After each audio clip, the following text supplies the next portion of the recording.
மூணாவது படம், மூணாவது ப்ரொடக்ஷன், மூணாவது லீட் பண்ணியிருக்கேன். ஸோ படம் நல்லா வந்திருக்கு. நீங்கள் எல்லோரும் ரொம்ப மீடியா நீங்கள் எல்லோரும் ரொம்ப சப்போர்ட் பண்ணணும் இந்த மூவிக்கு. ஸோ இந்த மூவி நீ ட்ரெய்லர் பார்த்துருப்பீங்க. ஸோ இது இது வந்து இந்த மூவியோட ஒரு சின்ன ஒரு கிளிம்ஸ் தான் இந்த ட்ரெய்லர். படத்தில் வந்து நிறைய விஷயங்கள் நாங்கள் சொல்லியிருக்கோம். ஃபர்ஸ்ட் ஆஃப் ஆல் ஃபஸ்ட்டு விஷயம் நான் சொல்லணுன்னா, இந்தியாவில் இந்தியன் சினிமா இல்லைன்னா I would say like Hollywood இல்லைன்னா உலகத்தில் எல்லா இடத்துலையும் சினிமாலே வந்து ஃபர்ஸ்ட் டைமாக கண்டெய்னர் யார்டில் செட்டு போட்டு பண்ணது நாங்கள் எங்கள் ப்ரொடக்ஷன் தான். ஸோ கண்டெய்னர் 10,000 கண்டெய்னர் யார்ட்ஸ் இருக்கிற இடத்துல நாங்கள் ஒரு இட்ஸ் அ மேஸ் செட், ரொம்ப பெரிய செட்டு பார்த்துருப்பீங்க. ரொம்ப பெரிய செட்டு போட்டு நான் எவ்வளோ 30 டேஸாக அந்த செட்லேயே ஷூட் பண்ணியிருக்கோம். ஆனால் அதில் நீங்கள் கொஞ்சம் தான் பார்த்துப்பீங்க. நான் 30 டேஸ்னால் உங்களுக்கு தெரியும், நிறையா கால்ஷீட்ஸ்லாம் போயிருக்கோம். அப்புறம் நிறைய வேறு இதெல்லாம் பண்ணி அது ஃபஸ்ட்டு என்ன சொல்லுவாங்க, highlight of this movie. Second வந்து ஐ வுட் சே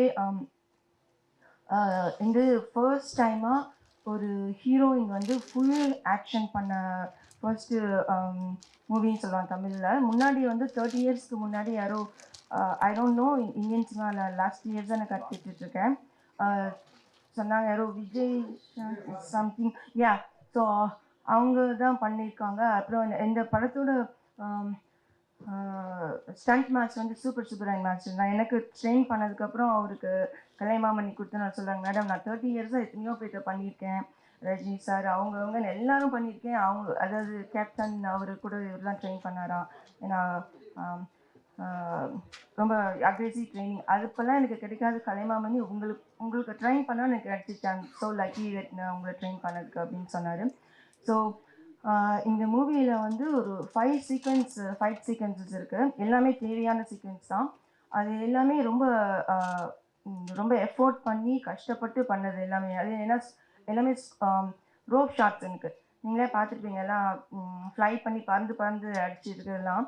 ஸோ அந்தளவுக்கு ட்ரெயின் பண்ணார். அதுக்கு முன்னாடி நான் வந்து ஒர்க் ஷாப் மட்டுமே ஒரு 3-4 டேஸ் பண்ணேன் அவர்கிட்ட, ஸ்டண்ட் ஒர்க் ஷாப்பே.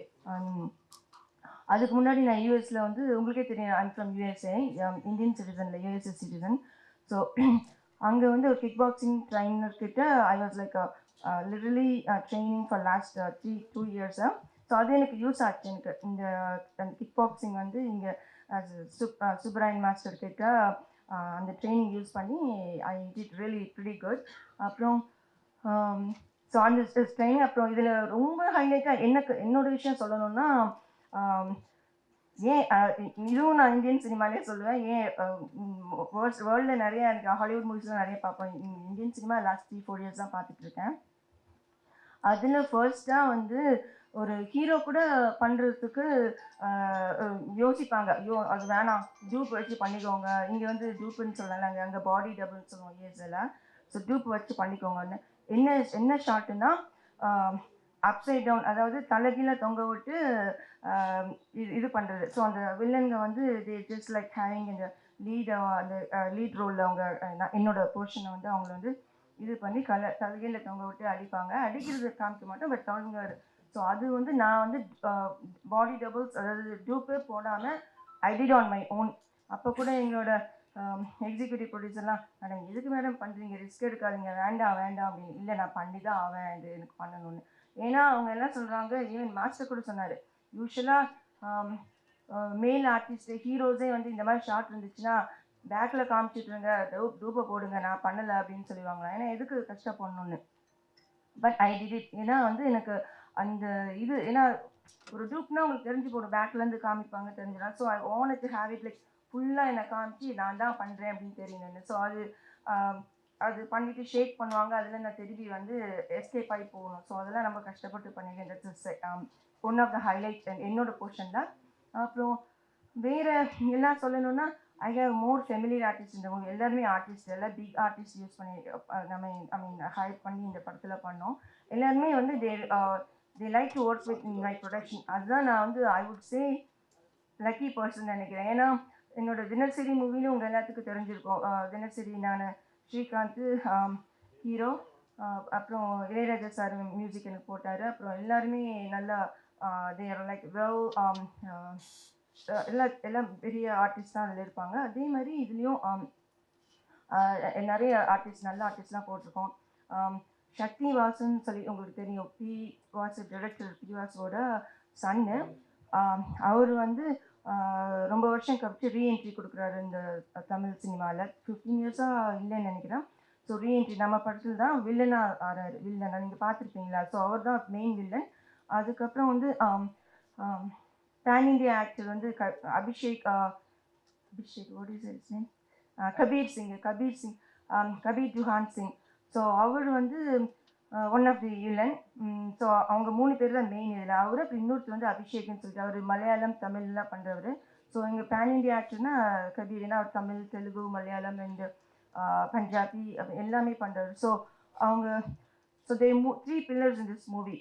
ரொம்ப நல்லா பண்ணியிருக்காங்க எல்லாருமே. they did very good. And then என் கூட சப்போர்ட்டிங் ஆர்டிஸ்டாக இவங்க குமரவேல் அப்படின்னு உங்களுக்கு எல்லாத்துக்கும் தெரியும். நல்ல is a writer and then director and then பெரிய ஆர்டிஸ்ட் அவங்களுக்கு எல்லாத்துக்கும் தெரியும். அவர் இருக்கார். அப்புறம் ஜென்சன் திவாகர்னு சொல்லிட்டு இந்த லப்பர் பந்துன்னு சொல்கிற அவள். அப்புறம் இனியான்னு சொல்லிட்டு ஒரு ஹீரோயின், ஒரு 10 இயர்ஸ்க்கு முன்னாடி ஹீரோயினாக பண்ணிட்டு இருந்தாங்க. இப்போது ஷீஸ் டூயிங் லைக் இது மாதிரி எல்லாம் போர்ஷன் வராங்க. ஸோ அவங்களும் ஒரு ஒன் ஆஃப் அவங்க எல்லாருமே வில்லன் கேங்கு. ஸோ அவங்களும் நடிச்சிருக்காங்க. அப்புறம் லாட்ஸ் ஆஃப் பீப்புள். அப்புறம் ஒரு சின்ன குழந்தை புதுசாக இன்ட்ரடியூஸ் பண்ணுறோம். So very good artist in this movie. அப்புறம் போலீஸ் மேனாக வர்கீஸ், மேத்யூ வர்கீஸ்னு ஒருத்தர், அப்புறம் அசோக் பாண்டியன்னு சொல்லிட்டு ஆர்மி இதில் இருப்பார். ஸோ அந்த மாதிரி நிறைய எல்லாருமே well-known artists in this movie. So these are all the highlights of the movie. அதே டைம் படம் ரொம்ப நல்லா வந்திருக்கு. இது வந்து ஒரு ஜஸ்ட் ட்ரெய்லரை பார்த்தா ஒரு நேற்று ட்ரெய்லர் ரிலீஸ் பண்ணோம். அதில் சில காமெண்ட்ஸ்லாம் பார்த்தேன்.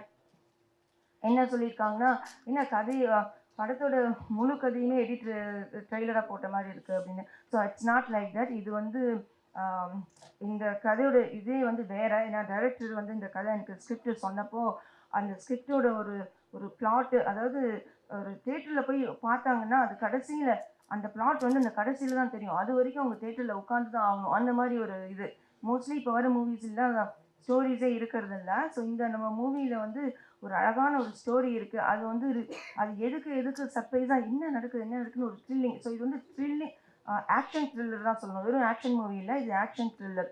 ஸோ கடைசியில் தான் அந்த பிளாட் வில் பி ஓப்பன். என்ன அதுக்கு ஏன் எப்படி இருக்குது அப்படின்னு சொல்லிட்டு. ஸோ வெரி நான் படம் முடிஞ்சோன்னா எனக்கு ஃபஸ்ட்டு எடிட் பார்த்தது. இப்போ நாங்கள் சென்சாரில் முடிச்சிட்டோம். நான் ப்ரிவியூ ஷோ போடுறதுக்கு இருந்தேன். பட் சென்சார் வந்து ஃபைனல் கட்டு இப்படி லேட் ஆகிட்டு இருக்கனால ரிலீஸிங் ஆன் 2nd. அதனால் இது ஃபஸ்ட்டு மீட் பண்ணிக்கலாம், அப்புறம் வில் கோ ஃபார் தேர் அப்படின்ட்டு ட்ராப் பண்ணிவிட்டு நாங்கள் மட்டும் தனியாக ஃபஸ்ட்டு பேசிக்கலாம், அதுக்கப்புறம் then will do another one அப்படின்னு யோசிச்சு வச்சுருக்கோம். பார்க்கலாம் எப்படி நடக்குதுன்னு. Because we are very close to release. 2nd அன்னைக்கு ரிலீஸ் பண்ணுறதுனால we don't know, we have more time. அதனால